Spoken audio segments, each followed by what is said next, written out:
Okay, most of the ಸಿನಿಫೈಲ್ಸ್ ಹತ್ರ ನಿಮ್ಮ favourite genre ಯಾವುದು ಅಂತ ಕೇಳಿದ್ರೆ ಐ ಥಿಂಕ್ ಅವರೆಲ್ಲರೂ ಹೇಳೋದು ಸಸ್ಪೆನ್ಸ್ ಥ್ರಿಲ್ಲರ್. ಎಸ್, ಬಿಕಾಸ್ ಈ ಥರ ಮೂವೀಸಲ್ಲಿ ಕ್ಲೈಮ್ಯಾಕ್ಸ್ ತನಕನೂ edge of the seat experience ಕೊಡುವಂಥ ತಾಕತ್ತಿರುತ್ತೆ. ಬಿಕಾಸ್ ಕ್ಲೈಮ್ಯಾಕ್ಸ್ ನೋಡೋದಾಗ ಆ್ಯಕ್ಚುಯಲ್ ಸ್ಟೋರಿ ಏನಿದೆ ಅನ್ನೋದೇ ಗೊತ್ತಾಗಿರಲ್ಲ. So this is a advantage. At the same time disadvantage ಕೂಡ ಇದೇ ಆಗುತ್ತೆ. ಏನಕ್ಕಂತಂದರೆ ಒಂದು ಸಲ ನೀವು ಸಸ್ಪೆನ್ಸ್ ಮೂವಿನ ರಿವೀಲ್ ಮಾಡ್ಕೊಂಡ್ರೆ ಅದ್ರ ಫೈನಲ್ ಕ್ಲೈಮ್ಯಾಕ್ಸ್ ನೋಡಿದ್ಮೇಲೆ ಮತ್ತೆ ಇನ್ನೊಂದ್ಸಲ ಆ ಮೂವಿನ ನೋಡೋಕ್ಕೆ ಮನಸ್ಸಾಗಲ್ಲ. Because you know what it is.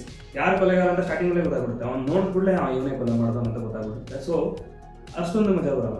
ಇದೇ ಜಾನರದಲ್ಲಿ ನಾನು 2 ಕ್ಲಾಸಿಕ್ ಮೂವೀಸನ್ನು ನೋಡಿದೆ ರೀಸೆಂಟಾಗಿ. ಒಂದು ನಮ್ಮ ಕನ್ನಡದ್ದು ಸೆಕೆಂಡ್ ಕೇಸ್ ಆಫ್ ಸೀತಾರಾಮ್, ಇನ್ನೊಂದು ದೃಶ್ಯಂ 3. 2 ಮೂವೀಸ್ ಹೆಂಗಿದೆ, ಇಸ್ ಇಟ್ ವರ್ತ್ ವಾಚಿಂಗ್? ನಿಮ್ಮ ಟೈಮನ್ನು ಎನರ್ಜಿನ ಇನ್ವೆಸ್ಟ್ ಮಾಡೋಕೆ ಬರ್ತಿದ್ಯಾ, ಅಥವಾ ಜಸ್ಟ್ ರ್ಯಾಂಡಮ್ ಅನದರ್ ಮೂವಿ ಲಿಸ್ಟಿಗೆ ಸೇರುತ್ತಾ ಇದನ್ನ ಅನ್ನೋದನ್ನು ನಾವು ಈ ವಿಡಿಯೋದಲ್ಲಿ ಮಾತಾಡೋಣ.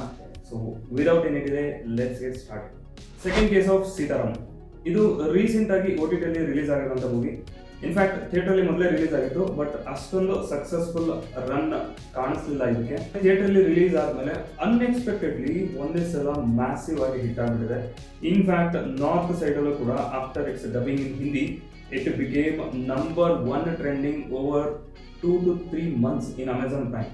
Yes, because of its rooted story and unique approach, ಇದು ಇಷ್ಟೊಂದು OTT ಅಲ್ಲಿ ಹಿಟ್ ಆಗಲಿಕ್ಕೆ ಕಾರಣ ಆಗಿದೆ.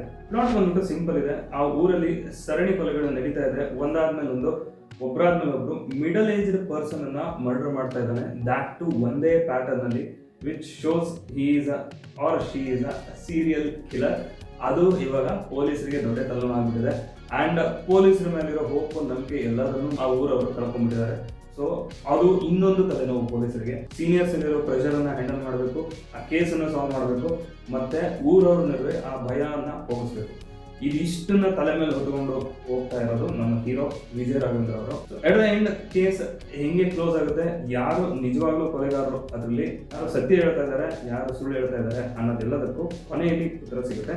ಅಲ್ಲಿ ತನಕ ಮೂವಿನ ನೋಡ್ತಾರೆ. ಪಾಸಿಟಿವ್ಸ್, ಅನ್ಲೈಕ್ ಅದರ್ ಮೂವೀಸ್, ಇದರಲ್ಲಿ ಗೆಸ್ಸಿಂಗ್ ಮಾಡೋದು ಸ್ವಲ್ಪ ಕಷ್ಟ ಆಗ್ತಾ ಇದೆ.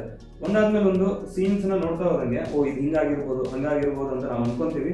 ಮೋಸ್ಟ್ ಆಫ್ ದ ಟೈಮ್ಸ್ ಅದು ಕರೆಕ್ಟ್ ಆಗ್ಬಿಡುತ್ತೆ. ಬೇರೆ ಏನೋ ಹೊಸದನ್ನ ಸೃಷ್ಟಿ ಮಾಡಲ್ಲ ಡೈರೆಕ್ಟರ್ಸ್ ಅಥವಾ ಸ್ಟೋರೀಸ್, ರೂಟೀನ್ ಆಗ್ಬಿಡುತ್ತೆ. ಬಟ್ ಈ ಸಿನಿಮಾದಲ್ಲಿ ಕೊನೆ ತನಕನೂ ಯಾರಿರ್ಬೋದು ಅನ್ನೋದನ್ನ ಕ್ವಶನ್ ಹಂಗೆ ಉಳಿಸ್ಕೊಂಡಿರುತ್ತೆ. ಆ್ಯಂಡ್ ನೀವು ಗೆಸ್ ಮಾಡ್ತಾ ಇರೋದು 99% ತಪ್ಪೇ ಆಗಿರುತ್ತೆ. So that is a good thing about this movie. And as usual ಆ ಸೈಕೋ ಕಿಲ್ಲರ್ನ ಹಿಂದ್ಗಡೆ ಇರುವಂಥ ಕಥೆಗಳು ಅದನ್ನೆಲ್ಲ ಕನೆಕ್ಟ್ ಮಾಡಿದ್ದಾರೆ, which is good. And its narrative is very nice. ಒಂದಾದ್ಮೇಲೆ ಒಂದು ಅನ್ರಿವೀಲ್ ಆಗ್ತಾ ಇರೋಂಗೆ ನರೇಷನ್ ತುಂಬ ಚೆನ್ನಾಗಿದೆ. ಅದಾದಮೇಲೆ ಆ್ಯಕ್ಟಿಂಗ್ ಅಂತ ಬಂದರೆ ತುಂಬ ದೊಡ್ಡ ಸ್ಟಾರ್ ಕಾಸ್ಟ್ ಏನಿಲ್ಲ ಇದರಲ್ಲಿ. ರಾಘವೇಂದ್ರ ಆಮೇಲೆ ದೇಶಪಾಂಡೆ ಅವರು ಸಕ್ಕತ್ತಾಗಿ ಆ್ಯಕ್ಟಿಂಗ್ ಮಾಡಿದ್ದಾರೆ. ಅದು ಬಿಟ್ಟರೆ ಉಳಿದವರೆಲ್ಲ ರೀಜನಲ್ ಆ್ಯಕ್ಟರ್ಸನ್ನು ಪ್ರಿಫರ್ ಮಾಡಿದ್ದಾರೆ. ನೆಕ್ಸ್ಟ್ ಪ್ಲಸ್ ಪಾಯಿಂಟ್, ಇದೊಂಥರ ಸ್ಲೋ ಬರ್ನಿಂಗ್ ಮೂವಿ. ಸ್ಟಾರ್ಟಿಂಗಲ್ಲಿ ತುಂಬ ಸ್ಲೋ ಅನಿಸಿದ್ರು, ಆಮೇಲೆ ಹೋಗ್ತಾ ಹೋಗ್ತಾ ಒಂದು ಪೇಸನ್ನು ತಗೊಳುತ್ತೆ. ಗುಡ್ ಥಿಂಗ್ ಅಂದರೆ ಸ್ಟಾರ್ಟಿಂಗಲ್ಲಿ ತುಂಬ ಬೇಗ ಇಂಟರ್ವಲ್ ಸಿಕ್ಬಿಡುತ್ತೆ.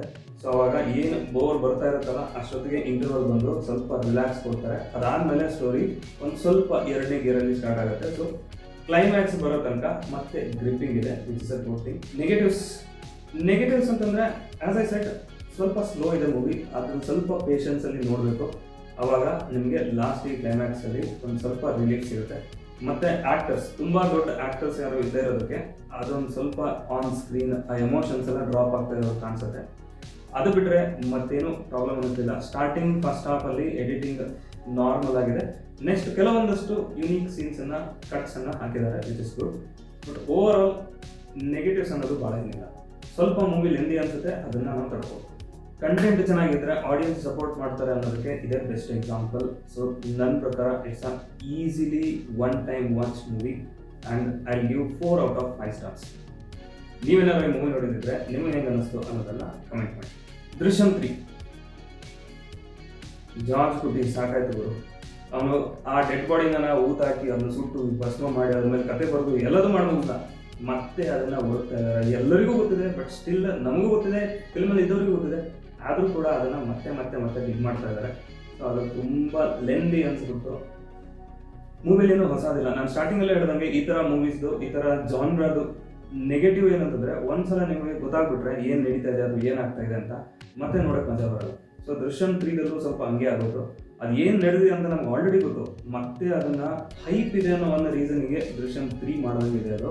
ಮತ್ತೆ ಸೇಮ್ ಸ್ಟೋರಿ ರಿಪೀಟ್ ಆಗುತ್ತೆ. ಮತ್ತೆ ಪೊಲೀಸರು ಬರ್ತಾರೆ, ಜಾರ್ಜ್ ಕುಟಿ ಆ್ಯಂಡ್ ಇಸ್ ಫ್ಯಾಮಿಲಿ, ಅವನ ಫ್ಯಾಮಿಲಿನ ಹೆಂಗೆ ಕಾಪಾಡ್ಕೊತಾನೆ, ಅದಕ್ಕೆ ಮತ್ತೆ ಏನೇನು ಪೊಲೀಸರಿಗಿಂತ ಇವನು ಮುಂದೆ ಹೋಗ್ತಾನೆ, ಇವನಿಗಿಂತ ಪೊಲೀಸರು ಮುಂದೆ ಹೋಗ್ತಾನೆ, same thing as usual Drishyam 1 2ದಲ್ಲಿ ನಾವೇನು ನೋಡಿದ್ವೋ ಅದೇ ಕಾಪಿ ಪೇಸ್ಟ್ ಅನಿಸ್ತಾ ಇದೆ. And it's a very slow movie. ಪಾಸಿಟಿವ್ಸಲ್ಲಿ BGM ಒಂದು ಸ್ವಲ್ಪ ಚೆನ್ನಾಗಿದೆ. And actings, Mohan Lal and ಉಳಿದವರ ಆ್ಯಕ್ಟಿಂಗ್ ಕೂಡ ತುಂಬ ಡೀಸೆಂಟ್ ಆಗಿದೆ. ಸ್ಪೆಷಲಿ IPS IG ಅವರ ಆ್ಯಕ್ಟಿಂಗ್ ತುಂಬ ಹಿಡಿಸ್ತು ನನಗೆ. ಎಮೋಷನ್ಸ್ ಕರೆಕ್ಟಾಗಿ ಎಕ್ಸ್ಪ್ರೆಸ್ ಆಗ್ತಾಯಿತ್ತು. ಅದು ಬಿಟ್ಟರೆ ಓದಿದ್ದೆಲ್ಲ ಓಕೆ, ನಾರ್ಮಲ್ ಇದೆ. ದ ಬಿಗ್ಗೆಸ್ಟ್ ಪ್ಲಸ್ ಪಾಯಿಂಟ್ ಇದ್ರದ್ದು ಅಂತಂದರೆ ಕ್ಲೈಮ್ಯಾಕ್ಸ್ ಮಾತ್ರ ಅನ್ಎಕ್ಸ್ಪೆಕ್ಟೆಡ್ ಆಗಿತ್ತು, ಭಾಳ ಚೆನ್ನಾಗಿತ್ತು. ಫಸ್ಟಿಂದ ನೀವು ಏನು ಹಿಡ್ಕೊಂಡು ಕುಂತಿರ್ತೀರ, ಕ್ಲೈಮ್ಯಾಕ್ಸಲ್ಲಿ ಒಂದು ಸ್ವಲ್ಪ ವೀಕ್ ಆಗುತ್ತೆ ನಿಮಗೆ.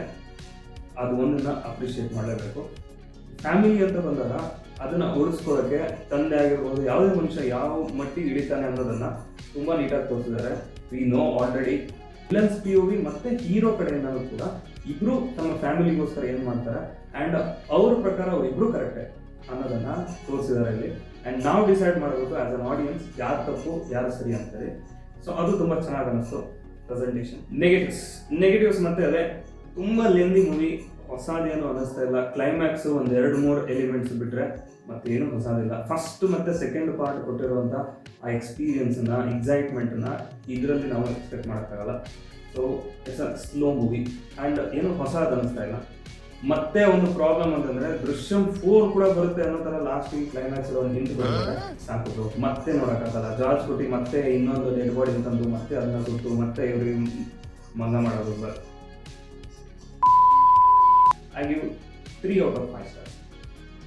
ಸೊ ನಮ್ಮ ಥಿಂಕಿಂಗ್ ಎಲ್ಲರೂ ಇದರಲ್ಲಿ ಮ್ಯಾಚ್ ಆದರೆ ಪ್ಲೀಸ್ ಲೈಕ್ ಮಾಡಿ ಆ್ಯಂಡ್ ನನ್ನ ಚಾನಲ್ನ ಸಬ್ಸ್ಕ್ರೈಬ್ ಮಾಡ್ಕೊಳ್ಳಿ. ಕಮೆಂಟ್ಸಲ್ಲಿ ನಿಮಗೇನು ಅನ್ನಿಸ್ತು, ನೀವೇನಾದ್ರು ಈ ಮೂವಿನ ನೋಡಿದ್ದೀರಾ ಅಥವಾ ಇದೇ ಥರ ಬೇರೆ ಏನಾದ್ರು ರೆಕಮೆಂಡೇಷನ್ ಇದ್ದರೆ ಪ್ಲೀಸ್ ನನಗೆ ಕಮೆಂಟ್ ಮಾಡಿ ತಿಳಿಸಿ. ನಾನು ಅದ್ರ ಮೇಲೆ ವಿಡಿಯೋ ಮಾಡೋಕ್ಕೆ ಟ್ರೈ ಮಾಡ್ತೀನಿ. Subscribe to my channel and thanks for watching.